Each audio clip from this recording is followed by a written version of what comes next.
29절로 33절에 있는 말씀, 제가 가진 성경으로 신약 성경 177면 정도 됩니다. 제가 한 절, 여러분이 한 절 해서 교독하겠습니다. 제자들이 말하되 지금은 밝히 말씀하시고 아무 비사도 하지 아니하시니 우리가 지금에야 주께서 모든 것을 아시고 또 사람의 물음을 기다리시지 않는 줄 아나이다.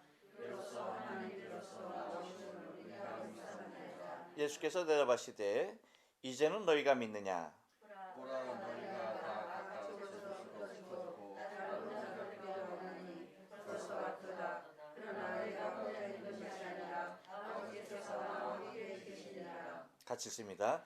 이것을 너에게 이름은 너희로 내 안에서 평안을 누리게 하려 함이라. 세상에서는 너희가 환난을 당하나 담대하라. 내가 세상을 이기었노라 하시니라. 아멘. 예, 오늘 요한복음 16장 29절로 33절에 있는 말씀을 가지고 믿음의 요소라는 제목으로 말씀을 전합니다. 우리 다 같이 한번 인사할게요. 옆 사람 같이 하시고 앞뒤 사람과 그리고 사랑하는 가족들과 인사하실 때 지난 한 주간 동안 평안하십니까? 인사합니다. 지난 한 주간 동안 평안하십니까? 평안하십니까? 평안하십니까? 과거에 비하면 현대를 살아가는 우리는 많은 문명의 혜택을 누리고 살아가고 있습니다. 하지만 희귀질병을 비롯한 요즘과 같은 이 팬데믹 시대, 그리고 또한 난치병을 안고 살아가는 것이 현실이 아닐 수가 없습니다. 각종 질병의 치료를 위하여 약을 처방하게 되는데 어떠한 약을 쓰느냐에 따라서 차도가 다를 수가 있습니다. 특정 병에 대하여서 제대로 약을 투여하게 될 때 완치의 결과를 불러올 수도 있지만 질병에 맞지 않는 약을 투여하게 될 때 거기에서 오는 데미지는 엄청 큰 것을 알 수가 있습니다. 아니, 큰 정도가 아니라 목숨까지도 위험해지는 상황에 처하는 것을 바라보게 되어져요. 제가 한국에 있을 때, 한국에서 목회할 때 교회에 권사님 한 분이 계셨어요. 오복인 권사님이라고. 이 권사님이 참 신앙이 독실하십니다. 남편은 장로님이고 권사님이에요. 근데 시장에서 장사를 하셨어요. 박달시장 안에서 장사를 하셨는데 정말 신실하시고 새벽기도 모든 예배 다 참석하시면서 그렇게 은혜를 많이 누리면서 선한 영향력을 많은 성도들에게 끼치며 그렇게 신앙생활을 하시면서 계신 분이었어요. 근데 감기 기운이 있는지 뭐 기침도 나오고 몸도 으실으실하고 뭐 자꾸 노곤해지고 해서 병원을 간 거예요. 근데 병원에서 감기라고 하면서 약을 처방해 주셨어요. 그래서 그렇구나, 별거 아니구나 싶어서 이제 그 약을 복용하면서 있었어요. 근데 한 주간 지났는데 또 안 나. 그래서 갔어요. 또 갔어. 그래서 몇 번을, 그래서 2달을 그렇게 했다가 몸이 아주 급격하게 안 좋아지는 상태에서 심각성을 감지하고 다른 큰 병원을 가봤더니 암이라는 거예요. 그것도 간암, 그것도 말기에 온 거예요. 그래서 끝내는 그 암으로 하나님의 부르심을 받게 되었던 것을 바라보게 됩니다.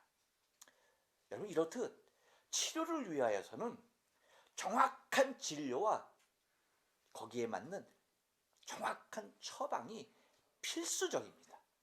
이것이 없이는 결코 어떠한 아주 간단한 질병이랄지라도 결코 벗어날 수가 없게 되는 거죠. 그러니까 정확한 진료에 정확한 처방이 필요한 데에 그 정확한 처방을 위하여서는 약에 대한 정확한 성분을 밝히는 것이 매우 중요합니다. 이 약이 어떠한 성분을 갖고 있는지, 그렇죠? 그 성분에 따라서 그 질병에 미치는 영향은 전혀 달라지기 때문입니다. 어떠한 성분으로 구성되어 있는지를 찾아내야 하는 것이죠. 근데 여러분, 이것은 우리의 육신을 다루는 약에만 해당하는 얘기가 아닙니다. 우리의 영적인 신앙 생활에서도 마찬가지. 우리 신앙에도 똑같습니다. 여러분, 신앙에도요, 건강이 있어요. 그래서 병약한 신앙이 있는가 하면 뭐예요? 건강한 신앙도 있는 거예요. 병약한 신앙에는 반드시 원인이 있습니다. 그래서 건강한 신앙으로 거듭나기 위해서는 신앙 성장에 필요한 절대적인 영양소를 공급받아야만 하는 것입니다. 우리는 건강한 신앙을 굳건한 신앙 또는 흔들리지 않는 신앙으로 표현하기도 하죠. 이러한 좋은 굳건한 신앙을 위하여서는요, 신앙에 필수 불가결의 요소가 잘 찾아서 공급받아야 한다는 사실입니다. 이것이 매우 중요한 거예요. 여러분, 요소란 얘기가 뭐예요? 요소라 하면 사전적 의미는 이렇습니다. 사물의 성립이나 효력을 발행할 때에 효력 발생 따위에 꼭 필요한 성분, 그러니까 다른 말로 얘기하면 뭐냐면 근본 조건이라고 표현할 수가 있는 거예요. 즉 어떠한 성분을 포함하고 있는지, 어떠한 성분을 포함하고 있는 것인지를 알게 되면은 큰 힘이 된다는 말입니다. 특별히 우리 신앙에 있어서 중요한 부분 중에 하나가 뭐예요? 신앙의 여러 가지 모습들이 있잖아요. 근데 그 중에서 정말 기본이 되는 매우 중요한 부분이 있는데 그 부분 중에 하나가 믿음에 관한 것입니다. 그렇죠? 믿음이 매우 중요해요. 오늘 본문을 통하여서는 믿음에 관한 좋은 요소를 찾아낼 수가 있습니다. 왜 믿음이 중요할까요? 뭐 여러 번 강조해도 다함이 없는 것이겠죠.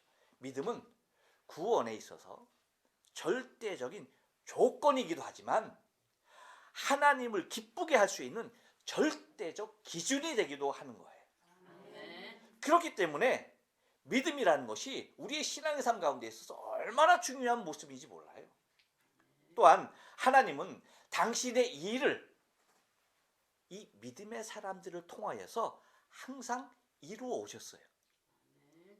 믿음의 사람이 아닌 사람을 통하여서 하나님의 일을 이룬 적은 없어요. 하나님 당신의 일을 이루시는, 당신의 일을 맡기시는 사람들은 보면 다 뭐예요? 믿음의 사람이었어요. 그렇다면 여러분, 21세기를 사는 지금도 믿음을 갖고 있는 사람을 통해서 하나님은 당신의 거룩한 일들을 이 땅에서 성취해 나가고 계시고요. 그 사람들을 통하여서 당신의 큰 뜻을 이루시길 원하고 계시는 모습인 것입니다. 그렇기 때문에 우리에게 있어서 강한 믿음과 아울러 좋은 믿음을 소유하고 있어야만이 하나님께서 더 큰, 하나님의 더 큰 영광을 드러낼 수 있고 또한 마지막 때에 주님의 거룩한 복음의 사역을 잘 감당할 수 있게 되는 것입니다. 바라긴 오늘과 다음 주 이 2주를 통해서 믿음에 대한 믿음의 중요한 요소들을, 믿음의 요소가 무엇이 있는지, 믿음이 중요한데 이 믿음은 어떤 성분으로 구성되어져 있는지, 그 믿음의 요소들을 잘 깨달아서 정말 주님께서 칭찬하실 수 있는 귀한 믿음의 소유자 되시기를 주님의 거룩하신 이름으로 축복합니다. 아멘. 여러분, 그렇다고 한다면 믿음의 요소에는 어떤 것들이 있을까요? 한번 따라서 합니다. 들음입니다. 네. 29절 말씀을 다 같이 한번 읽어볼까요? 29절 시작. 제자들이 말하되 지금은 밝히 말씀하시고 아무 비사도 하지 아니하시니. 예. 자, 여러분, 혹시 여러분 한번 이런 것 한번 생각해 보지 않았어요? 뭐냐면 제자들은 참 행운의 사람이었죠. 그렇죠? 제자들은 여러분 보세요. 자신들의 눈앞에서, 자신들의 바로 눈앞에서, 이 바로 눈앞에서 주님이 행하시는 여러 기적들을 볼 수가 있었어요. 그렇죠? 그러면 여러분 봐요. 주님께서 행하신 그 기적을 딱 보는 순간 여러분 믿음이 생기지 않았겠어요? 믿음이 생기지 않았을까요? 그런 생각 여러분 혹시 안 해봤어요? 아니 자신의 눈앞에서 주님이 행하시는 엄청난 기적이 바로 눈앞에서 이루어졌어. 그러면 그 기적을 보는 순간 믿음이 확 들어오지 않았을까요? 왜? 우리에겐 그런 간절함이 있잖아요. 아, 나도 내 앞에 정말 그런 기적이 한 번 정도 나타난다면 나는 평생 정말 의심 안 하고 온전히 믿을 수 있어 라고 여러분 그렇게 생각하지 않았어요? 그런 간절한 바람이 없었습니까? 있죠. 있는 거예요. 근데 여러분 중요한 사실이 있습니다. 뭐냐면 믿음은요 절대 들음에서 생기는 거예요. 잊지 마셔야 돼요. 믿음은 귀로 오는 것이 귀로. 절대 눈으로 오는 것이 아닙니다. 많은 사람들이 착각하고 오해해요. 그러니까 사람들이 아주 엉뚱한 것을 기대하고 있어요. 눈으로 오는 것이 믿음이 아니라 여러분 오히려 의심이에요. 눈으로 오는 것은 절대 믿음의 조건이 될 수 없어요. 오히려 더 많은 의심을 갖게 해요. 여러분 혹시 텔레비에서 맛을 보셨어요? 못 보셨어요? 맛을 보셨습니까? 저만 본 거 아니죠? 목사님 무슨 뭐 텔레비만 보고 그래? 라고 욕할 사람 없죠? 다 보셨죠? 그럼 여러분 그 마술을 보게 되면 믿게 되든가요? 어떤 마음이 더 크게 생기든가요? 더 궁금해져. 저거 어떻게 하는 거지? 하면서 더 큰 궁금증만 유발하고요. 더 많은 의심이 찾아오는 거예요. 그러니까 눈으로 보는 것은요. 뭐예요? 오히려 더 큰 의심만을 불러오는 거예요. 만약에 여러분 한번 생각해 보세요. 보는 것을 통하여서 믿게 된다면 예수님 시대에 예수님 믿지 않는 사람이 있었을까요? 없었을까요? 없죠. 하지만 많은 사람이 예수님 믿었습니까? 아닙니다. 수없이 많은 기적을 아니 주님께서 행하시는 그 엄청난 오병이어의 기적을 직접 체험한 사람이라 할지라도 뭐예요? 눈으로 지가 직접 봤음에도 불구하고 체험했음에도 불구하고 믿지 못하는 거예요.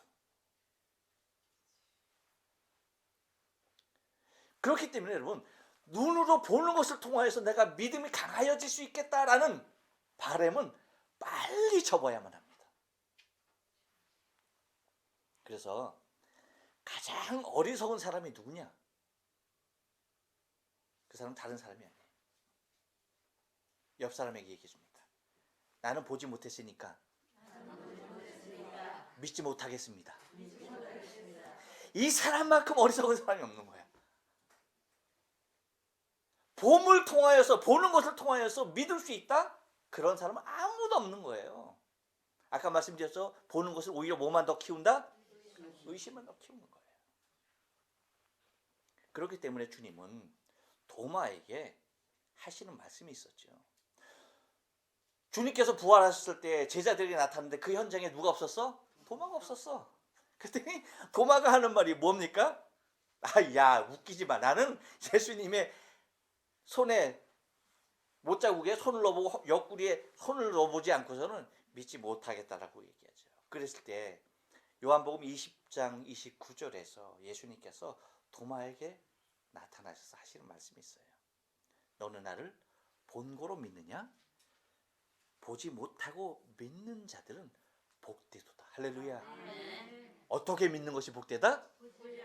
그렇죠. 보지 못하고 믿는 자들은 복되다 라고 말씀하시는 거예요. 왜? 그 믿음이 참 믿음이기 때문입니다.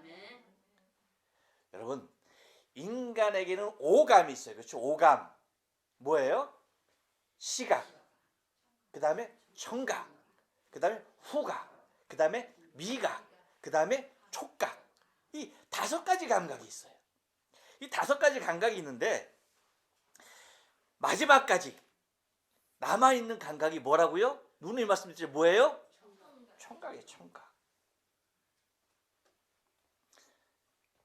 그것이 성경에도 잘 나타나 있어요. 여러분 한번 볼까요? 우리가 그 이삭이 나이 많아 늙었어요. 그렇죠? 그리고 이삭에게는 2 아들이 있었죠. 그렇죠? 에서와 야곱이 있었습니다. 근데 어머니 리브가는 누구를 사랑했어요? 야곱을 사랑했어요. 그래서 사기극을 벌이죠. 이삭은 이미 늙어서 뭐가 어두웠어요? 눈이 어두웠습니다. 눈이 어두워서 잘 보지 못했어요. 그 가운데 이 야곱에게 있는 감각들을 잘 표현해 놓은 성경 구절이 있어요. 뭐냐면 요셉의 이삭에게 창세기 27장 22절 말씀을 보면요. 이렇게 있어요. 야곱이 그 아비 이삭에게 가까이 가니 이삭이 만지며 가로되 음성은 야곱의 음성이나 손은 에서의 손이로다 하며 라고 얘기합니다. 그러니까 어머니가 딱 이 야곱을 변장시켜서 누구로 만들었어요? 에서로 만들어서 아버지에게 집어넣죠. 그랬을 때 이삭이 하는 말입니다. 봐요. 여기 미각만 제외한, 미각은 이제 어머니의 손, 그렇죠? 리브가의 손으로 이 에서가 만든 음식과 비슷하게 만들 수 있는, 그러니까 미각도 충분히 속일 수 있는 그런 모습이었고, 그 미각을 제외한 4가지의 감각이 다 나와요. 봐요, 여러분. 봐요. 이삭에게 가까이 가니, 가까이 갔다라고 하는 것은 뭐예요? 시각으로, 그 다음에 냄새, 그렇죠? 후각으로 확인할 수 있는 거잖아요. 그렇죠? 2가지 감각이 나왔어요. 그 다음에 이삭을 만지며라고 얘기해요. 뭐예요? 촉각이죠. 촉각. 그 다음에 가로되 음성은 뭐예요? 야곱의 음성이나 라고 하면서 뭐예요? 청각을 얘기하고 있죠. 그 다음에 손은 에서의 손이로다 라고 하면서 다시 촉각이에요. 그러니까 이 4가지 감각이 다 있어요. 근데 여기서 보면 시각과 후각은 이미 뭐예요? 그 기능을 상실했어. 알지 못했어요. 가까이 오는 것으로는 알 수가 없었어요. 분별을 못했어요. 그 다음에 여러분 뭐예요? 촉각이죠. 촉각. 촉각은 봐요. 손은 에서의 손이로다 라고 얘기하는 거예요. 그러니까 왜 그랬어요? 털로 범벅을 만들어놨죠. 그러니까 이 촉각은 뭐죠? 이것이 사람 에서의 털인지 짐승의 털인지 아는 거예요? 모르는 거예요? 모르는 거예요. 그런데 분명한 건 하나 있습니다. 뭐냐면 뭐예요? 음성은 뭐예요? 야곱의 음성이다. 음성은 뭐라? 야곱의 음성이다. 그러니까 다른 감각은 다 그 기능이 완전히 저하됐어도 뭐만은? 청각은 이게 에서가 아니라 야곱의 음성이라는 사실을 알았던 거예요. 그러니까 마지막까지 남아있는 감각의 기능 중에 뭐가? 청각이 마지막까지 갖고 가는 겁니다. 그렇기 때문에 여러분, 그렇기 때문에 하나님께서 왜 청각을 인간에게 마지막 순간까지 남겨둘까요? 그것은 다른 것이 아니에요. 믿음은 무엇을 통하여 오기 때문에? 들음을 통해서 오기 때문에. 그래서 마지막 그 순간까지, 숨을 거두는 그 순간까지 의식이 없다 할지라도 우리는 의식 없다라고 판정을 하죠. 그렇지만 뭐예요? 그 사람 다 뭐예요? 듣는다는 거예요. 다 듣는다는 거예요. 그렇기 때문에 마지막까지 뭘 얘기해야 되는 거예요? 복음을 얘기해. 그래야지 들음을 통하여서 무엇이 생기는 거예요? 믿음이 생기기 때문에. 절대 보는 것이 아닙니다, 여러분. 이것을 뒷받침하는 확실한 사건이 성경에 하나 기록되어 있죠. 그것이 뭡니까? 소경 바디메예요. 바디메오. 예수님께서 여리고로 들어오셨어요. 그 다음에 여리고에서 이제 볼일 보시고 여리고를 나가시는 그 길에 마가복음 10장 47절에 보면 이렇게 얘기해요. 나사렛 예수시란 말을 듣고 소리질러 가로되 다윗의 자손 예수여 나를 불쌍히 여기소서 하거늘. 어떻게 했다고요? 나사렛 예수를 보고서가 아닙니다. 보고서가 아니에요. 나사렛 예수란 말을 듣고 해요. 듣고. 나사렛 예수란 말을 듣고 소리 지르는 겁니다. 들음이에요. 들음. 믿음의 요소 중에 매우 중요한 요소가 뭐다? 듣는 거예요. 듣는 거. 그렇기 때문에 여러분, 믿음의 요소는 무엇을 보았느냐가 아니라 무엇을 들었느냐예요.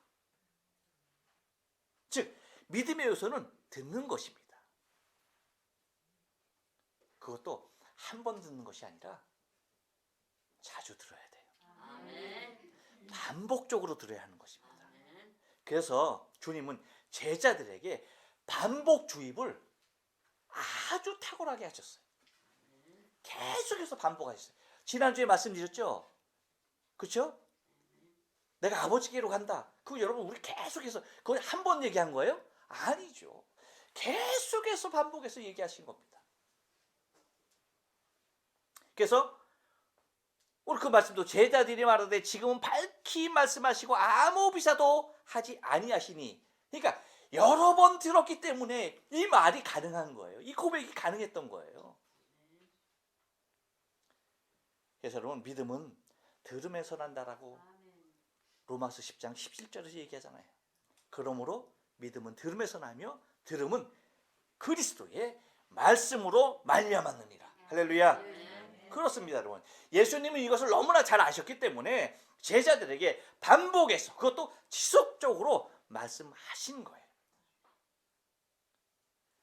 말씀은 계속 들어야 하는 것입니다. 여러분, 혹시 콩나물 길러보셨어요? 저는 직접 길러보진 않았지만 제가 어렸을 때 시골에 가면 방 한 구석에 항상 콩나물 시루가 있었어. 그 콩나물 시루가 있었는데 제가 재미있게 놀았던 하나의 놀이기도 해. 어떻게 합니까, 여러분? 콩나물 시루에는 그 시루 밑에 이렇게 물 바지 해놓고 거기서 바가지로 물 하나 떠서 쭉 뿌리는 거예요. 그게 다야. 그것을 어떻게 하는 겁니까? 계속해서 하는 거예요.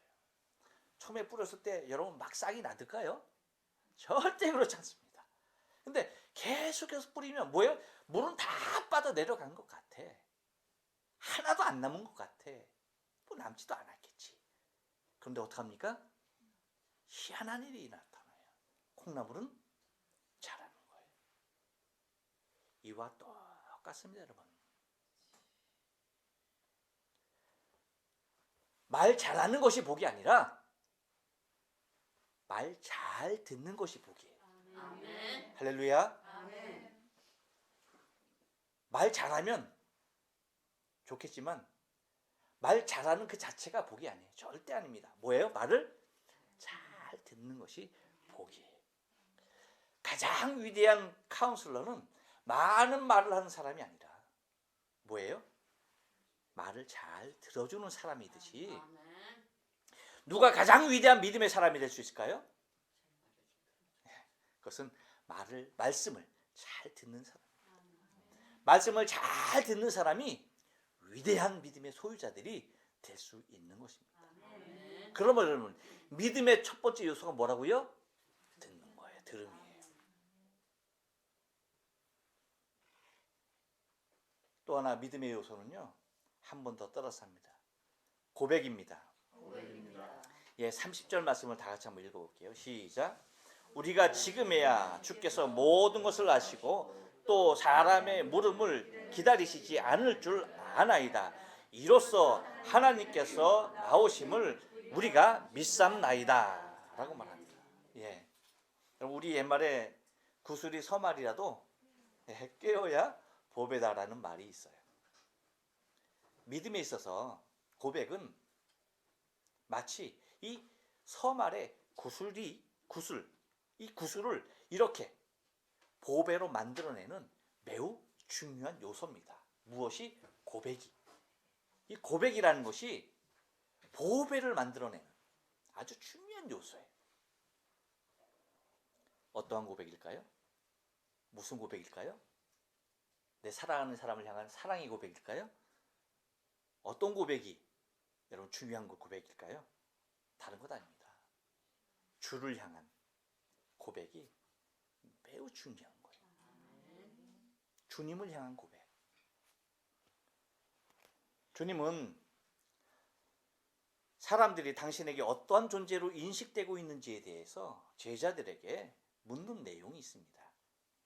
마태복음 16장 13절 이하에 보면 가이사랴 빌립보 지방에 이르렀을 때 제자들에게 묻죠. 사람들이 인자를 누구라 하느냐? 라고 물어요. 그랬을 때 더러는 세례 요한, 더러는 엘리야, 어떤 이는 예레미야나 선지자 중에 한 사람입니다. 라고 말합니다. 그랬을 때 15절에서 주님이 말씀하십니다. 너희는 나를 누구라 하느냐? 라고 물어요. 그때 베드로의 위대한 신앙의 고백이 나오죠. 그것이 뭡니까? 주는 그리스도시요 살아계신 하나님의 아들이시니이다. 라고 그렇게 위대한 믿음의 고백을 하게 되는 것을 바라보게 됩니다. 이 고백을 통해서 주님께서 뭐라고 말씀까지 하십니까? 예수께서 대답하여 가라사대 바요나 시몬아 내가 복이 있도다 이를 내게 알게 하니는 혈육이 아니요 하늘에 계신 아버지다 라고 하면서 이 믿음의 고백 위에 당신의 교회를 세우시죠. 얼마나 그것이 위대한 믿음의 고백이었으면 그렇게 하셨겠어요. 그렇습니다 여러분. 우리 믿음의 매우 중요한 요소 중에 하나가 뭐냐? 고백이에요. 고백. 근데 오늘 이 30절에선 세 가지의 고백을 하고 있어요. 세 가지의 고백. 그 세 가지의 고백이 뭐냐? 이것이 이제 제자들의 고백인데 그래서 우리가 라고 얘기하죠. 그래서 복수 모든 제자들이 함께 같은 마음으로 고백하는 상황입니다. 근데 그 세 가지 고백이 무엇이냐라고 할 때에 첫째는 전지성이에요. 전지성. 곧 예수 그리스도께서 모든 것을 다 아신다라는 고백이에요. 그래서 뭐라고 말하니까 우리가 지금에야 주께서 모든 것을 뭐예요? 아시고라고 얘기합니다.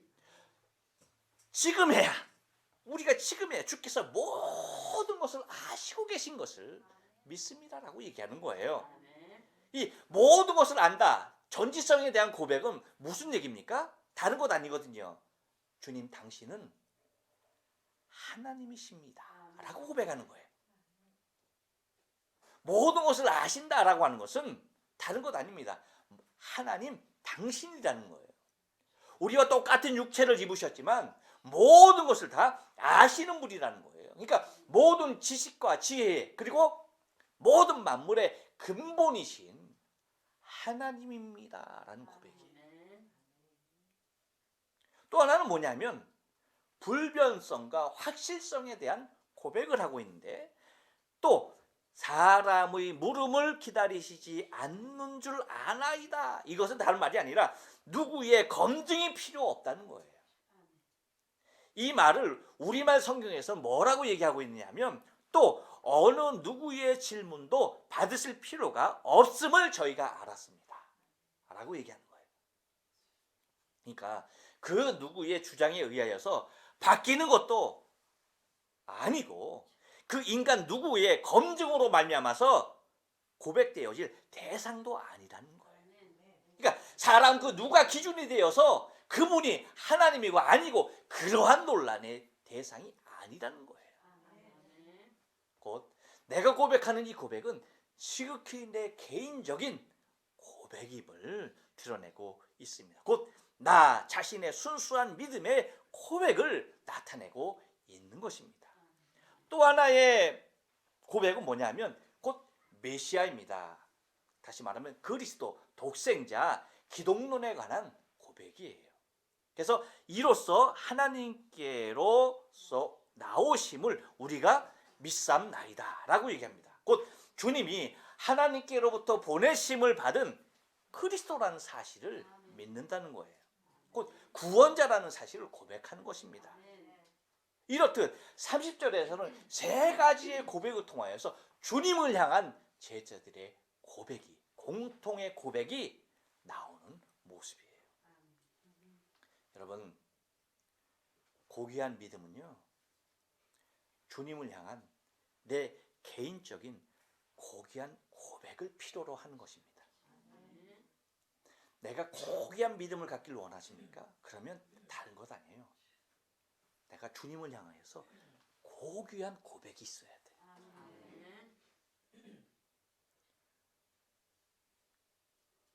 내 중심에서 주님이 얼마나 귀한 분인지, 내 삶 가운데 주님이 얼마나 고귀한 분인지, 이 고백이 개인적으로 주님 앞에 고백되어질 때에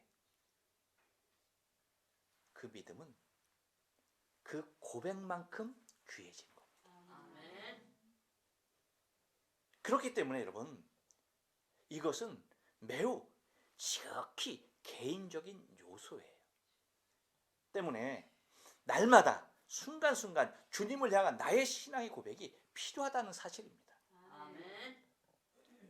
한 번 했으니까 됐어 라고 끝나는 것이 신앙의 고백이 아니에요. 고백은, 주님을 향한 고백은 언제나 순간순간 매 순간 매 상황을 통하여서 나타나야 하는 것입니다. 여러분, 고백은 목사에게 하는 게 아닙니다. 아셨어요? 절대 목사나 사람 그 누군가에게 하는 고백이 아니에요. 나의 신앙의 고백은 오직 누구에게? 주님. 주님만이 내 믿음의 고백의 대상이 되심을 여러분 잊지 말아야만 하는 것입니다. 또 하나 믿음의 요소는요, 한 번 더 따라서 합니다. 극복입니다. 예, 32절 상반절 말씀 한번 볼게요. 다 같이 한번 읽어봅니다. 시작. 보라, 너희가 다 각각 제 곳으로 흩어지고 나를 혼자 둘 때가 오나니 벌써 왔도다. 예. 여러분 기억하셔야 돼요. 뭐냐면 믿음에는 언제나 위기가 찾아옵니다. 뭐가 찾아온다고요? 위기가 찾아와요. 믿었으니까 형통할 거야. 그거는 믿음 아니에요. 무슨 얘기인지 아십니까? 믿음은 언제나 위기에 봉착하게 돼 있어요. 법칙입니다. 믿습니다. 그 믿습니다로 결코 끝나는 것이 아니라는 거예요. 아셨어요? 항상 내가 극복해야 할 요소들이 늘 도전해 오는 거예요. 이것이 믿음의 자리예요. 믿었으니까 다 잘 될 거야. 형통할 거야. 아무 일도 없을 거야. 여러분, 이건 어린애 신앙이에요. 어린애 신앙. 그렇지 않아요? 그래서 이 말씀, 이 32절 상반절 말씀, 보라 너희가 다 각각 제 곳으로 흩어지고 나를 혼자 둘 때가 오나니 벌써 왔도다. 이 말씀 속에서 우리가 세 가지의 유형으로 이 말씀을 좀 받아봐야 돼요. 뭐냐면 첫째는, 여러분 믿음은요, 내가 바로 고백했다고 갑자기 큰 믿음의 자리에 드는 것이 아니라는 사실이에요. 아셨습니까? 내가 그렇게 고백했으니까, 내가 주를 향하여 이렇게 고백했으니까 내 믿음이 이렇게 성장했어 라고 얘기할 것이 아니라는 거예요. 그보다도 오히려 늘 극복해야 하는 위기들이 있다는 사실입니다. 그 중에서도 먼저 극복해야 하는 것이 바로, 잘 들으셔야 합니다, 자아도취 신앙에서 오는, 자아도취로 오는 그릇된 판단들, 그리고 오만한 믿음에서 올 수 있는 자만한 요소들을 제거하는 데 있어서 필수적으로 오는 거예요. 위기라는 것이. 그러니까 나쁜 게 아니에요. 나쁜 게 아니야. 우리를 정말 그 믿음이 고귀한 믿음으로 자리하기 위해서는 이 위기들이 우리에게 항상 불어닥쳐야만 합니다. 그래야만이 우리가 자만하지 않아요. 내 자아도취의 신앙에 빠지지 않는다고요. 내가 믿었으니까 너무나 형통해. 야, 봐라, 내 믿음 최고다. 이렇게 되지 않는다는 얘기예요. 그래서 고린도전서 10장 12절에 사는 말씀이 뭐예요? 그렇죠. 선줄로 생각하거든 뭐하라? 넘어질까 조심하라. 선줄로 하는 시간, 나는 이제 이 정도 믿으면 됐어 하는 그 순간 뭐예요? 이미 넘어진 거예요. 우리는 엘리야 잘 알잖아요. 갈멜산에서 바알과 아세라 선지자들, 그렇죠? 850명과 싸워서 정말 850대 1의 외로운 믿음의 싸움을 싸우지 않습니까? 근데 어떻게 해요? 승리합니까? 안 합니까? 승리하죠. 승리합니다. 850명 다 쳐 죽입니다. 얼마나 키가 찬 믿음의 단장 가운데 있습니까? 그 물을 다 쏟아 부었고도 뭐예요? 하나님께서 이것을 다시 살으실 것이라고 하는 그 엄청난 믿음 아닙니까? 그런데 여러분, 어떤 일이 벌어집니까? 이세벨의 한마디. 네가 저 죽여진 저 선지자들과 같이 800명, 850명 중에 한 사람과 같이 될 것이다 라는 그 말 한마디에 뭐예요? 로뎀 나무 아래 앉아가지고 하나님께 얘기해. 하나님, 나 이제 조카오니 나를 죽여 주옵소서라고 얘기해요.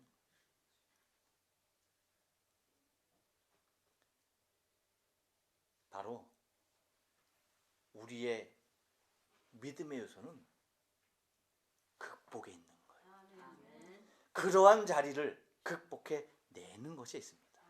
보세요, 여러분. 주님은 제자들이 고백한 후에 바로 말씀하시는 거예요. 위대한 믿음에 고백했잖아.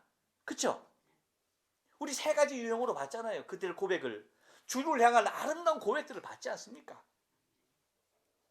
그래서 주님께서 31절에서 하신 말씀이, 그 고백을 듣고 주님께서 하시는 말씀이 뭐였어요? 31절에서 예수께서 대답하시되 이제는 너희가 믿느냐라고 확인한 후에 말씀하시는 부분이 믿음의 고백 후 바로 뭐예요? 각각 제 곳으로 흩어져서 혼자 극복해야 하는 시련의 자리에 서게 되는 것을 경고하지 않습니까?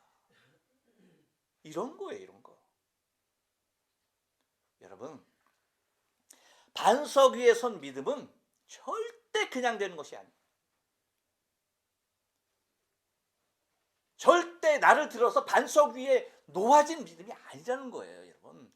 반석 위에 선 믿음은 내가 저 지능바닥에 있었는데 주님께서 덜썩 들어서 나를 반석 위에 올려놓았다, 이런 믿음이 아니에요. 이런 믿음이 아니에요. 어떤 것입니까?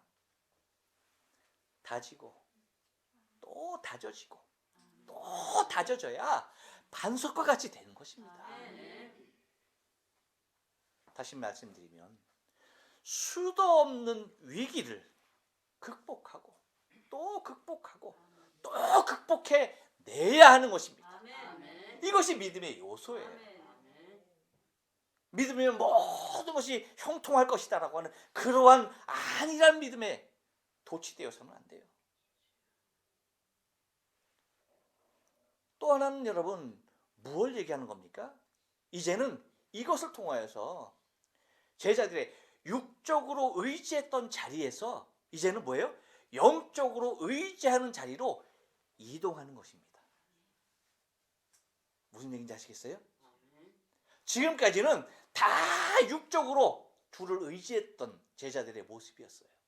하지만 이러한 시련들을 통해서 무엇으로? 육적인 자리에서 영적인 자리로 이동하는 과정이라는 것입니다. 육을 극복하고 영적 도전을 하는 것입니다. 지금까지는요, 여러분 봐요. 제자들에게 있어서 모든 환경에서 물리적으로 주님을 떠난 적이 없었어요. 어떠한 영향력에 의해서, 어떠한 힘에 의해서 주님을 떠나야 했던 시간은 없었어요. 그렇죠? 강제적으로 헤어지는 그러한 이유는 아무데도 없었습니다. 지금까지 제자들은 주님을 떠난 적이 없었다는 거예요.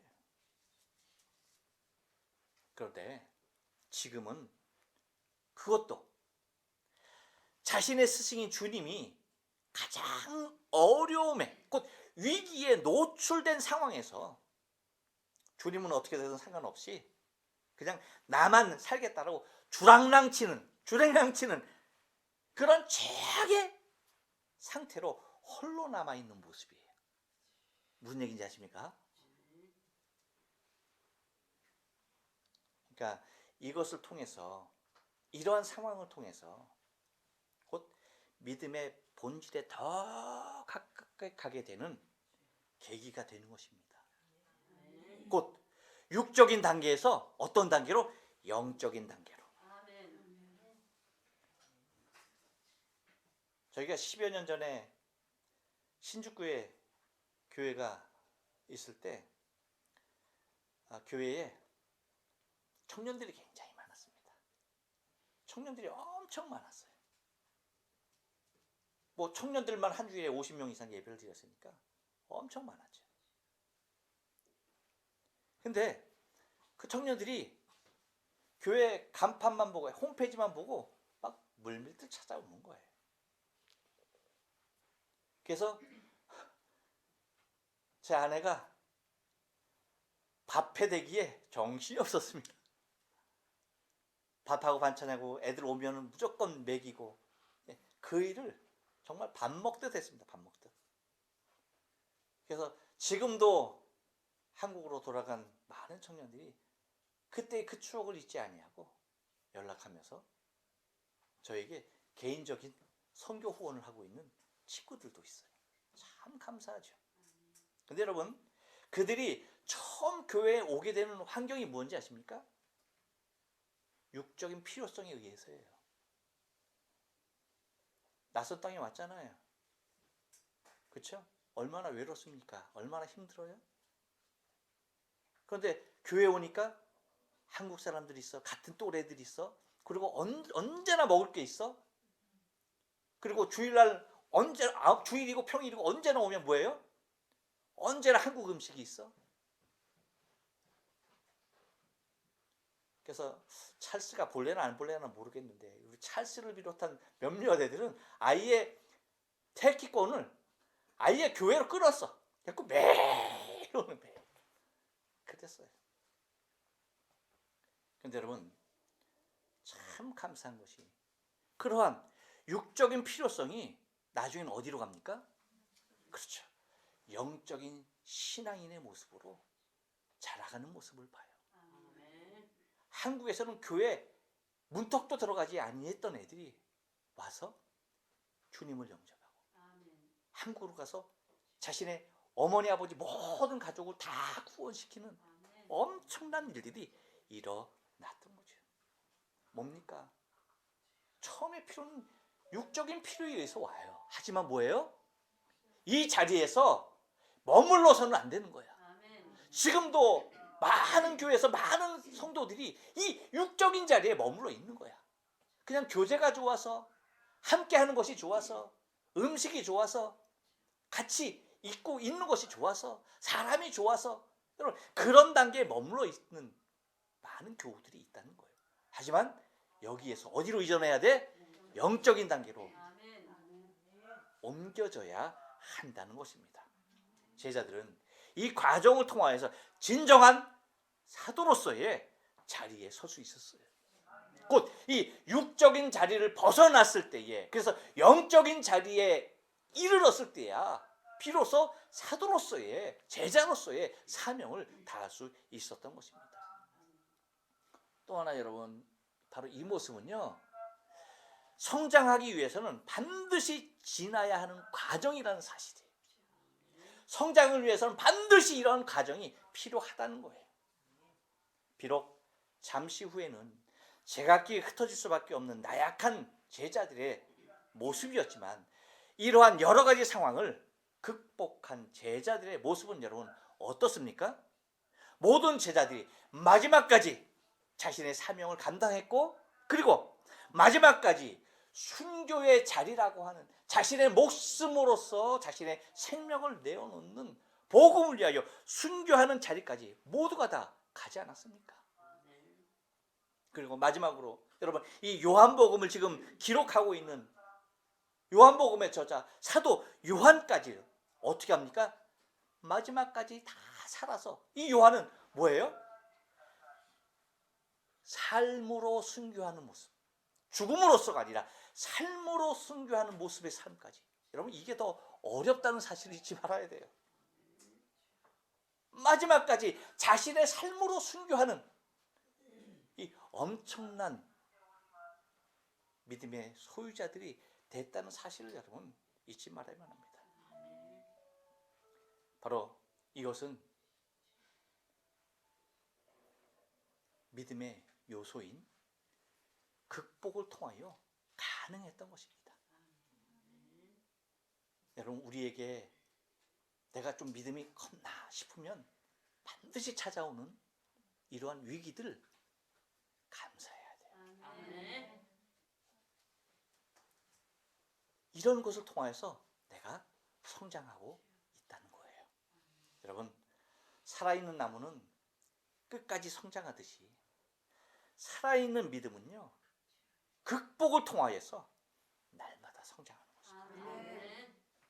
기도하십니다.